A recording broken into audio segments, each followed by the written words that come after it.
저희가 함께 깊이 파고들 자료는 이화준 목사님의 히브리서 13장 18절과 19절에 대한 주일 예배 말씀입니다. 네, 오늘 이 분석의 핵심 질문이 딱 이거인 것 같아요. 나는 신앙생활이라는 경기장에서 관중석에 앉아서 별점이나 매기는 소비자인가? 아니면 직접 뛰는 선수인가? 네, 맞아요. 아니면 그라운드에서 땀 흘리면서 역사를 만드는 선수인가? 이 말씀을 통해서 우리가 어떻게 좀 수동적인 관람객에서 능동적인 참여자로 바뀔 수 있는지 그 비결을 한번 찾아보겠습니다. 이 소비자라는 키워드가 정말 날카로운 것 같아요. 그렇죠. 우리가 이미 맛집 고를 때 별점부터 보잖아요. 영화 보고 나면 평점 남기는 건 이제 일상이고요. 아, 완전 그렇죠. 리뷰부터 찾죠. 네.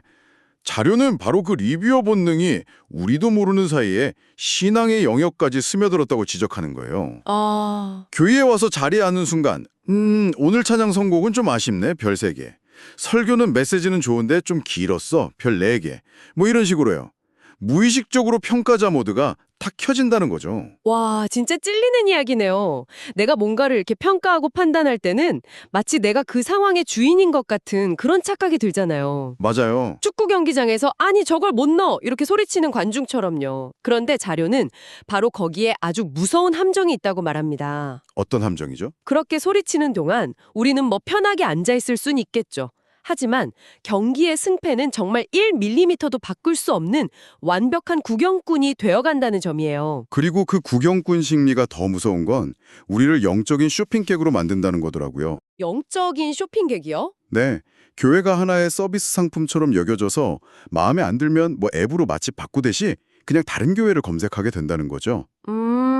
근데 자료는 이게 우리가 특별히 나빠서가 아니라 돈을 냈으면 서비스를 평가하는 게 당연하다고 가르치는 이 세상의 논리에 우리가 너무 깊이 훈련됐기 때문이라고 짚어주더라고요. 그렇군요. 결국 이 자료가 우리한테 묻는 거네요. 언제까지 관중석에 앉아 있을 거냐. 네, 그라운드로 내려와서 땀 흘리는 선수가 될 생각은 없냐? 바로 이 질문이네요. 그럼 그 첫 번째 단계가 뭘까요? 네. 본문 18절에 우리를 위하여 기도하라는 구절이 나오잖아요. 이걸 보면 보통 리더가 참 겸손하네 하고 그냥 좋게만 생각하고 넘어갈 것 같거든요. 그렇죠. 근데 자료는 이게 단순한 겸손의 표현이 아니라고 본다는 거죠. 네, 그걸 넘어서 생존을 위한 아주 절박한 외침으로 해석합니다. 심리학의 실수 효과라고 그 Pratfall Effect라는 게 있잖아요. 네네. 너무 완벽한 사람보다 약간 허점이 있는 사람한테 더 끌리는 거예요. 맞습니다. 이 기도 요청을 그냥 단순히 그런 인간적인 매력을 어필하는 정도로만 해석하고 넘어갈 수 있다는 거예요.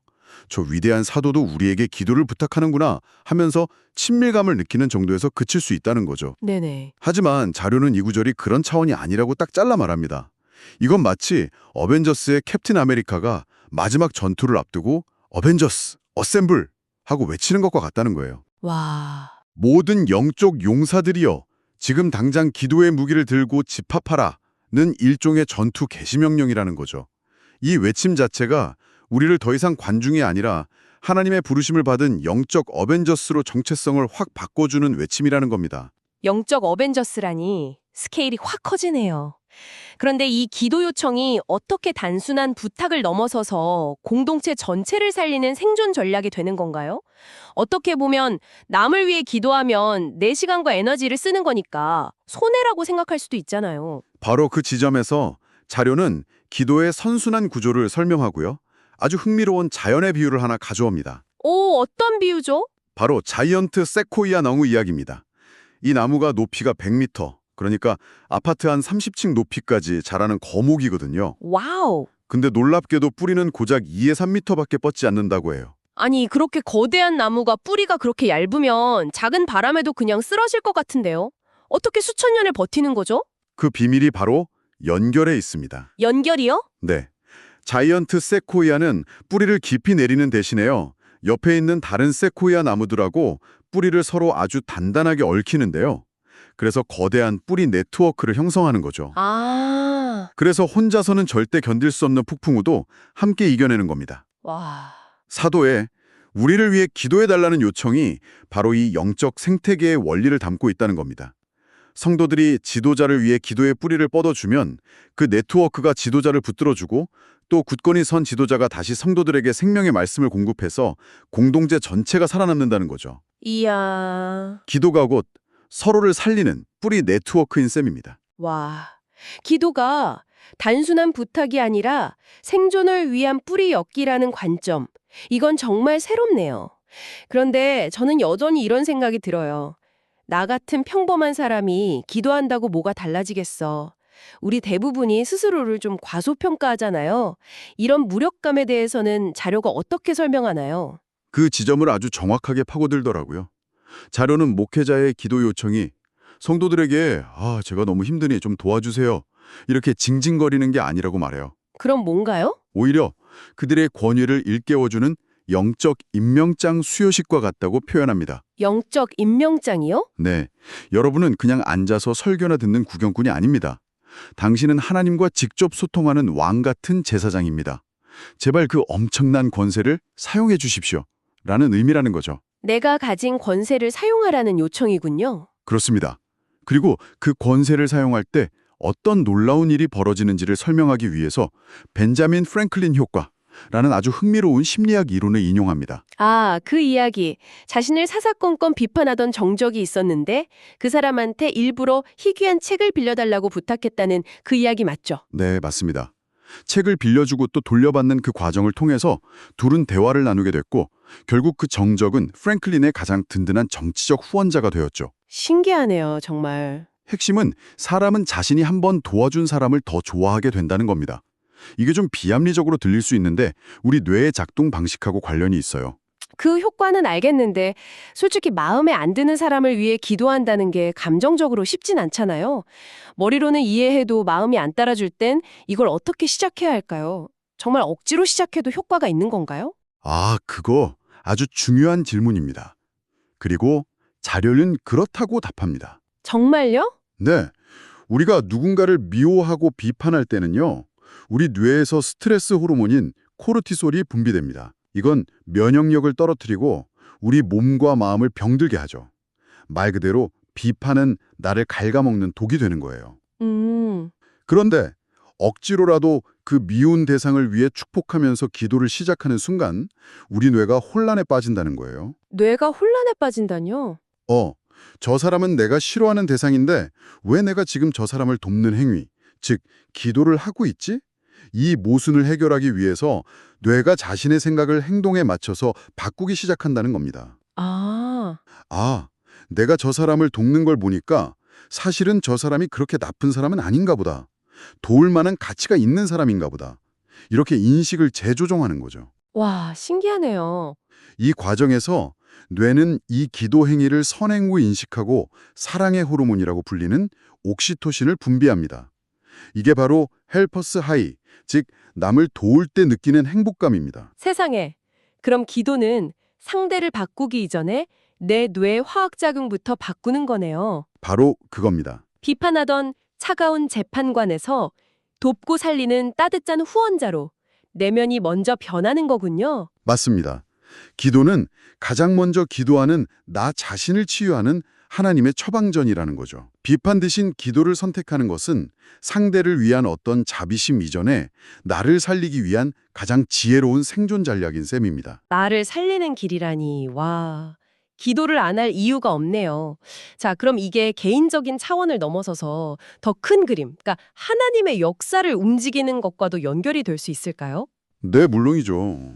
19절에 내가 더 속히 너희에게 돌아가기를 위하여 너희가 기도하기를 더욱 원하노라는 말씀이 나오는데 이 구절은 마치 우리의 기도가 하나님의 계획의 무슨 필수 조건인 것처럼 들려서요. 전능하신 하나님이 왜 굳이 우리의 기도를 필요로 하실까요? 바로 그 부분이 우리가 관중에서 선수로, 심지어는 역사를 만드는 주전 선수로 뛰게 되는 대목입니다. 아, 자료는 여기서 하나님과 우리의 관계를 지휘자와 연주자의 관계로 비유합니다. 지휘자이신 하나님은 완벽한 악보를 가지고 계시고 전체 음악이 어떻게 흘러가야 할지 완벽한 그림을 갖고 계시죠. 네네. 하지만 지휘자 혼자서는 어떤 소리도 낼 수 없습니다. 그렇죠. 연주자들이 악기를 연주해야만 음악이 시작되니까요. 그렇습니다. 하나님은 우리를 로봇처럼 조종해서 당신의 뜻을 이루는 분이 아니라 인격적인 동역자, 파트너로 부르셨다는 겁니다. 동역자요? 네. 그래서 우리에게 이렇게 약속하셨다는 거죠. 나는 너 없이 일하지 않겠다. 네가 기도로 동의하고 네가 믿음으로 서명할 때 내가 움직이겠다. 우주를 경영하시는 하나님의 일에 우리의 기도가 필수 결제 조건이 되었다는 표현은 정말 가슴 뛰는 통찰입니다. 필수 결제 조건이라니. 그럼 골방에서 하는 저의 작은 기도가 하나님의 결제 서류에 도장을 찍는 행위라는 거네요. 바로 그거죠. 이건 정말 의무나 봉사가 아니라 엄청난 특권인데요. 바로 그 특권을 아주 극적으로 사용한 인물이 성경에 등장하죠. 누구죠? 바로 야곱입니다. 그가 야복강가에서 하나님과 씨름해서 이겼다는 것은 그가 하나님보다 힘이 세서가 아니었습니다. 하나님께서 축복해 주시지 않으면 저는 단 한 발짝도 앞으로 나아갈 수 없습니다라는 그 절박함으로 날이 새도록 하나님을 붙잡고 놓지 않았기 때문에 이긴 겁니다. 아, 그의 씨름은 끝까지 기도의 악기를 놓지 않은 아주 처절한 연주였던 셈이죠. 내게 축복하지 아니하면 가게 하지 아니하겠나이다. 그 외침이 바로 그 연주였군요. 맞습니다. 그리고 하나님은 그 연주에 응답하셔서 그에게 이스라엘, 즉 하나님과 겨루어 이겼다는 새 이름을 주셨습니다. 하나님만의 유일한 희망임을 알고 끝까지 붙드는 연주. 하나님은 바로 그 기도를 통해서 당신의 역사를 써내려 가신다는 상징적인 사건인 거죠. 오늘 이야기를 정리해보면 우리는 소비자의 관중석을 박차고 나와서 선수로서 기도의 그라운드에 서야 한다는 아주 강력한 도전을 받은 셈이네요. 네, 그렇습니다. 자료 마지막에 나오는 비유들이 이 내용을 아주 명확하게 정리해주는 것 같아요. 그 200만 원짜리 최신 스마트폰 이야기 정말 인상 깊었습니다. 그 비유가 참 와닿죠. 최첨단 기능이 수천 가지나 들어있는 200만 원짜리 스마트폰을 사놓고 그걸 고작 전화 받기랑 밤에 화장실 갈 때 쓰는 손전등으로만 사용한다면 얼마나 어리석은 일이겠냐는 겁니다. 아, 그렇죠. 우리에게 예수 그리스도의 이름이라는 온 우주를 움직일 수 있는 권세가 주어졌는데 우리는 그걸 고작 내 눈앞의 문제 해결이나 걱정거리 해소 같은 아주 작은 용도로만 쓰고 있다는 지적인 거죠. 2,000원짜리 손전등처럼 말입니다. 우리의 기도가 순전등이 아니라 세상을 밝히는 등대가 될 수 있다는 말이군요.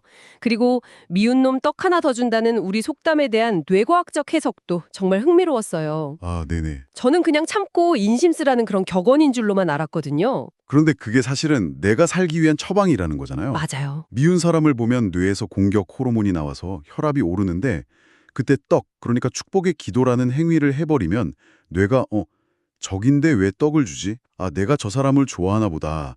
이렇게 스스로를 속여서 공격 호르몬을 멈추고 진정시키는 호르몬을 분배한다는 그 설명이 정말 놀랍습니다. 네. 비판 대신 기도를 선택하는 것이 얼마나 지혜로운 일인지 다시 한번 깨닫게 합니다. 오늘 살펴본 내용은 결국 우리에게 이런 질문을 던지는 것 같습니다. 당신의 손에 들린 기도라는 이 강력한 도구를 당신은 지금 어떻게 사용하고 있습니까?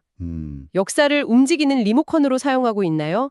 아니면 그저 비판의 채널만 돌리는 데 쓰고 있나요? 그리고 이 자르는 우리에게 기도라는 행위의 본질을 다시 생각하게 하는 것 같아요.